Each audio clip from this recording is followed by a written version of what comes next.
눈동자에 주사를 놓는 것처럼 시렸고 목구멍이 타들어가는 듯한 느낌이 들었다.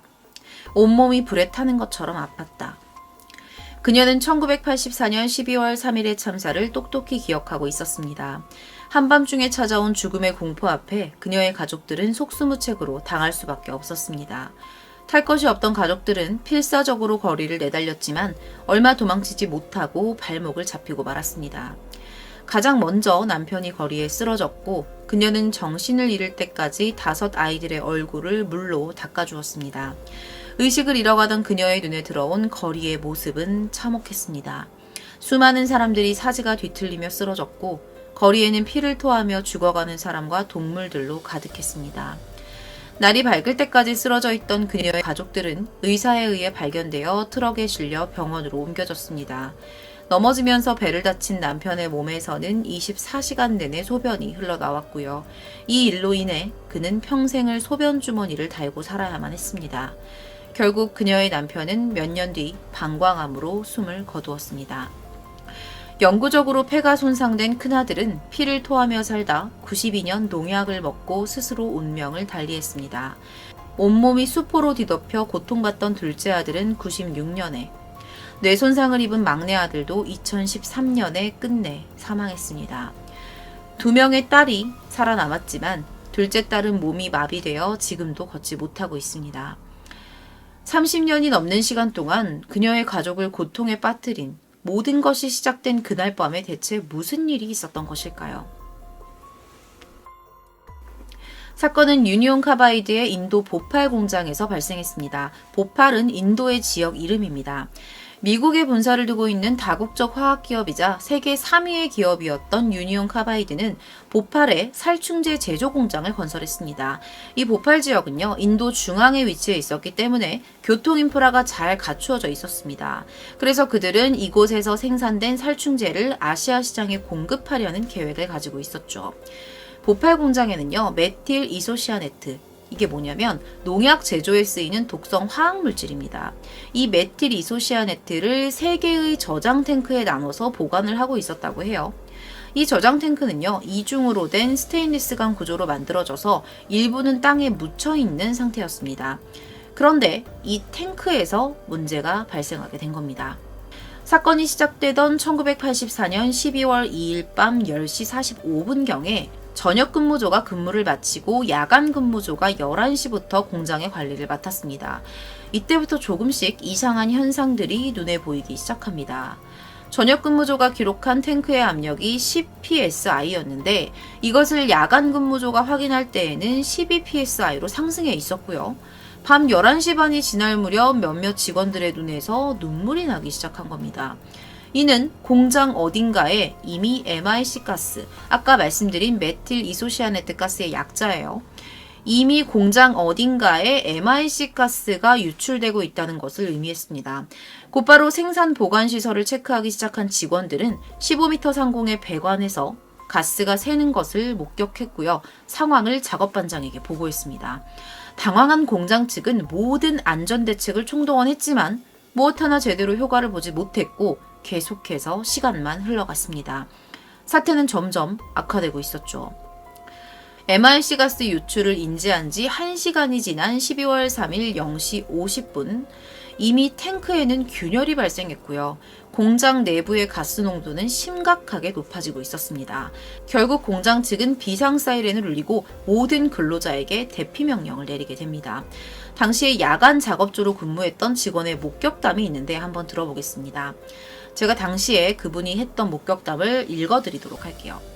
사고 직전 610호 탱크의 온도가 섭씨 25도에 도달한 것을 목격했습니다. 이는 온도 계기판이 표시할 수 있는 가장 높은 수치였습니다. 또 탱크 내의 압력이 빠르게 증가하고 있었지만 비상 배기 장치는 작동하지 않았습니다. 온도와 압력 수치가 너무 높아져서 저장 탱크 쪽으로 직접 가봤습니다. 그런데 이미 저장 탱크는 크게 흔들리고 있었고 콘크리트 포장 밑에서는 마치 용광로에서 무언가 끓는 것 같은 엄청난 소리가 나고 있었습니다. 곳곳에서 균열이 발생하고 있었고 굉장히 뜨거워서 탱크에 가까이 접근할 수조차 없었습니다. 이때 탱크 안의 압력은 측정 한계치를 넘어서고 있었다고 합니다. 그리고 안전 밸브가 작동되어서 탱크 안에 머물러 있었어야 할 유독가스는 이미 대량으로 배출되고 있었습니다. 돌이켜보면 이때부터 공장 주변 사람들을 빨리 대피시켰어야 했어요. MRC 가스를 사람이 만약에 들이키게 되면 체내의 수분과 반응을 해서 폐에 대량의 출혈을 일으키게 되고 극소량이라도 매우 심각한 증상을 발생시킬 수 있기 때문입니다. 하지만 주민 대피 경보는 가스 유출이 시작된 지 1시간이나 지난 새벽 1시에 울립니다. 이마저도 몇 분 만에 꺼져버립니다. 사람들이 자고 있는 시간에 잠깐 울렸다가 꺼진 거죠. 통상 이런 작은 규모의 가스 유출이 발생했을 때 주민의 혼란을 막으려고 경보가 곧 꺼지는 일이 몇 번 있었다고 합니다. 이날도 역시 주민들은 이 경보를 심각하게 여기지 않았습니다. 경보가 금방 꺼져버렸기 때문입니다. 못 들은 사람들도 있었을 거예요. 개인적으로는 평소에 직원들이 이 정도 길이로 경보를 설정을 해두고 사고 당시에는 신경 쓰지 않고 그냥 도망가 버린 것이 아닌가라는 생각을 해봤습니다. 마침내 새벽 2시 15분에 610번 탱크가 폭발하고 맙니다. 탱크 속에는요 42톤의 MRC 가스가 저장되어 있었는데요. 폭발 후에 1시간 동안에만 무려 30톤의 가스가 누출이 됐고 다음 1시간 동안 10톤의 가스가 더 누출되었습니다. 회사 측은 탱크에서 유출되는 MRC 가스의 양이 줄어든 새벽 3시가 되어서야 다시 비상 사이렌을 울리고 경찰에 신고를 합니다. 하지만 이때는 이미 보팔 시민들이 무방비로 가스에 노출된 다음이었습니다. 맹독성 가스는 인구 100만의 도시의 모든 틈을 타고 흘러갔습니다. 특히 사고 당일 불어온 북서풍을 따라 많은 가스가 동남쪽으로 흘러들어갔는데요. 하필 이 방향이 인구 밀도가 상당히 높은 빈민가들이 몰려있는 지역이라 더 많은 인명피해를 불러왔습니다. 아무것도 모른 채 깊은 잠에 빠져있던 사람들은 폐 속에 불이 붙은 듯한 고통을 느끼며 깨어났습니다. 눈은 점점 따가워지고 눈꺼풀이 축 처지기 시작했고요. 위장에 통증을 느끼고 구토하는 사람들이 늘어갔습니다. 심한 고통에 잠에서 깨어난 사람들 중 가스 누출이라는 말에 자동차를 타고 멀리 달아난 사람들도 있었습니다. 하지만 빨리 달아나지 못하는 노약자, 그 중에서도 어린이들은 이 가스가 지면에 낮게 깔리는 특성이 있었기 때문에 더 고농도의 가스에 노출될 수밖에 없었고요. 큰 피해를 입게 되었습니다. 가스에 중독된 주민들은 집안이나 거리에서 질식으로 쓰러져 갔는데요. 의료진들은 몰려드는 수만 명의 환자들을 살리기 위해 노력했지만 역부족이었습니다. 도시의 유일한 대학병원으로 몰려드는 사람들로 인해 약품은 금방 소진되어 버립니다. 그리고 무엇보다 큰 문제는 어떤 가스에 노출되었는지 환자도 의사도 알 수가 없었고 안다고 하더라도 그 해독제가 없었다는 겁니다. 의료진들의 노력에도 불구하고 수많은 환자들이 죽어나가기 시작했고요. 날이 밝아올 때쯤 병원 뒷마당은 수천 구의 시신으로 가득 차버렸습니다. 부검 결과 사망자들은 이 폐 손상뿐만 아니라 뇌가 부어오르기도 했고요. 신장, 간, 대장 등이 괴사했다는 사실이 밝혀졌습니다. 지금부터는 이 사고로 인한 피해 규모에 대한 내용을 좀 전달하려고 합니다. 하룻밤 사이에 일어난 가스 누출로 이틀 만에 3,787명이 사망했습니다. 한 해가 넘어가기 전에 사망자는 8천여 명까지 늘어났고요. 이후에 후유증으로 최대 2만여 명의 사람들이 사망했습니다. 사인은 대부분 폐수종이었는데요. 이것은 MRC 가스가 폐 속으로 들어가서 수분을 만나서 반응을 일으키고 폐 조직을 녹여서 기능을 상실시킴으로써 폐에 체액이 차게 되는 병입니다. 즉, 보팔 사고의 희생자들은 세계대전 때 사용된 질식 작용제를 들이마신 것과 비슷한 아주 치명적인 죽음을 맞은 것입니다. 이뿐만 아니라 부상자 규모가 55만여 명에 달했습니다. 이는 사상 최대 규모의 산업재해로 체르노빌 원전 폭발 사고를 가볍게 뛰어넘을 정도의 심각한 피해 상황이었습니다. 사고 후유증으로 장애를 가진 사람들 중에는 실명이 된 사람들이 많았습니다.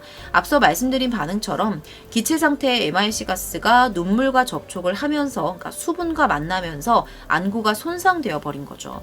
가임기의 여성들은 이후 유산 및 기형아 출생으로 고통받았는데요. 여전히 보팔 지역에서는 기형아나 선천적 희귀질환을 가진 아이들이 태어나고 있다고 합니다. 이런 치명적인 독성 물질을 다루는 공장일수록 견고한 안전 시스템을 갖춰야 합니다. 물론 보팔 공장에도 그런 안전 장치들은 있었습니다. 그럼에도 불구하고 이런 사고가 일어났다는 것인데 정확한 원인이 무엇이었는지 지금부터 알려드리겠습니다. 1969년에 지어진 보팔 공장은 시설 유지 보수와 안전기준 준수가 제대로 이루어지지 않아서 크고 작은 사고가 그동안도 지속적으로 발생했었다고 합니다. 지역신문이나 감독기관도 그 위험성을 인지하기는 했지만 정부는 경제적 파급 효과를 걱정해서 제대로 된 관리 감독과 제재를 행하지 못했습니다. 게다가 1980년대에 들어 발생한 대규모 기근으로 인해 살충제 수요가 급감했고요. 다른 중소규모 업체의 저가 공세가 이어지자 유니온 카바이드는 궁지에 몰리게 되었죠. 이에 회사는 채산성 문제로 이 공장을 폐쇄하고 다른 개도국으로 이전하기로 결정을 합니다. 하지만 공장 폐쇄와 이전 계획이 정해지고 나서도 공장은 계속 가동이 됩니다. 특히나 이 결정이 내려진 이후에는 비용을 절감하려는 이유로 관리 직원의 수를 절반으로 줄였다고 해요. 그러는 바람에 시설 유지 보수도 제대로 이루어지지 않았다고 합니다. 이로 인해 안전성은 바닥을 치고 있었죠. 전문가들은 참사의 직접적인 원인으로 610번 저장 탱크로 유입된 대량의 물을 지목했습니다. 이 가스는 물을 만나면 안 되는 가스입니다. 많은 양의 물과 MIC의 만남이 급격한 온도 상승을 일으켰고 여기에 부식된 탱크 내부의 철이 화학 반응을 촉진시켜서 탱크의 폭발로 이어졌다는 거죠. 그리고 사고를 막아줬어야 할 안전장치들은 어이없는 이유들로 작동되지 않았습니다. 크게 4가지 이유가 있었는데 하나씩 살펴보도록 할게요. 첫 번째는 공장에 MIC 가스를 정화할 수 있는 살수 장치가 설치되어 있긴 했지만 가스가 유출되는 배관 높이까지 닿을 수 있도록 설계되지 않았습니다. 두 번째로 아까 처음에 제가 보팔 공장에서 MIC 가스를 3개의 탱크에 나눠서 저장을 했다고 했는데 사실 이 3개의 탱크 중에 하나는 비상시를 대비해서 항상 비어 있어야만 했다고 해요. 하지만 사고 발생 당시에는 모든 탱크가 차 있었던 것으로 알려졌습니다. 권장 보관 용량이 60%인데 그것을 훨씬 뛰어넘는 87%의 가스가 3개의 탱크에 가득가득 차 있었던 거죠. 세 번째로는 가스를 중화하는 가스 세정기 또한 제대로 작동하지 않았습니다. 냉각 시스템과 온도 경보기가 무력화됐을 때를 대비한 장치였지만 이미 한 달이 넘는 시간 동안 고장나 있는 상태였습니다. 네 번째로 저장 탱크와 연결되는 일부 파이프를 당시에 화학 처리 시설에서 끌어와서 사용을 하고 있었다고 해요. 하지만 이 화학 시설은 물을 많이 이용하잖아요. 그러다 보니까 이 파이프에 물과 MIC 가스의 혼합을 막아줄 장치는 꼭 필요했을 겁니다. 하지만 그 방지 장치가 달려있지 않았던 거죠. 이유는 담당자가 방지장치 설치가 있기 일주일 전에 해고됐고요. 그 이후로 대체 인력이 투입되지 않았기 때문이라고 합니다. 끔찍한 피해와 후유증에도 불구하고 정부는 1989년 2월 유니온 카바이드가 인도 정부에 지불한 4억 7천만 달러의 배상금 중에서 가구당 835달러씩의 보상금만을 지급했습니다. 이마저도 몇 년이 지난 이후에 이뤄졌습니다. 하지만 피해자와 유족들은 이 배상금 합의에 대해서 정부는 피해자의 수가 얼마나 되는지 제대로 파악하지 않고 합의했다라면서 외국에서는 일하다 손가락이 잘려도 수억 루피를 준다는데 유니온 카바이드는 수천 명을 죽이고도 1인당 200달러밖에 주지 않는다. 인도 정부는 인도인을 위한 것이고 보팔 정부는 보팔인을 위한 것인데 모두가 외국 회사를 위해 일하고 있다 라면서 비판의 소리를 높였습니다. 유니온 카바이드사가 지급한 4억 7천만 달러는 현재 가치로 환산해도 5,600억에 달하는 결코 적지 않은 보상금입니다. 상당히 많은 금액이었어요. 당신 또 89년이었잖아요. 하지만 대부분의 보상금은 치료와 생계에 필요한 사람들에게 돌아가지 못했다고 합니다. 왜였을까요? 인도 공직자들의 만행 때문이었습니다. 사건에 직접적 책임이 있는 유니온 카바이드사는 이후에 몰락의 길을 걷게 됩니다. 당시 현장 관계자 중 한 명은 인도인에게 800달러가 넘는 돈은 너무나도 과한 보상이다. 450달러만으로도 충분하다라는 망언을 하기도 했습니다. 결국 전 인도인의 공분을 샀고 도망치듯이 미국으로 떠나야만 했습니다. 이 사건의 여파로 회사의 주가는 폭락했고요. 엄청난 이미지 실추와 함께 매출 또한 급락하고 맙니다. 결국 2001년 유니온 카바이드사는 다우케미컬에 인수가 되었고 역사 속으로 사라지게 됩니다. 피해자들의 싸움은 여전히 진행 중입니다. 인도는 2014년 내무부를 통해 다우케미컬을 형사고발하여 소송을 진행 중입니다. 다우케미컬은 이미 1989년 합의로 배상은 끝났고 유니온 카바이드와 우리는 서로 다른 기업이기 때문에 책임이 없다라는 입장을 고수하고 있습니다. 하지만 이들의 말은 앞뒤가 달랐습니다. 다우케미컬은요, 자신들이 유니온 카바이드와 관련이 없다고 주장을 하면서도 유니온 카바이드가 미국 텍사스에서 일으킨 성면 피해에 대해서는 보상을 한 적이 있습니다. 미국에서는 그랬죠. 이 때문에 다우케미컬은 환경 인종주의라는 비판을 피할 수 없었습니다. 보팔 가스 누출 참사는 아직까지도 정확한 사상자 수와 피해 규모, 명확한 사고 원인이 밝혀지지 않았고 턱없이 부족한 피해자 보상, 피해 지역 오염 정화에 이르기까지 어느 하나 제대로 이루어진 것이 없습니다.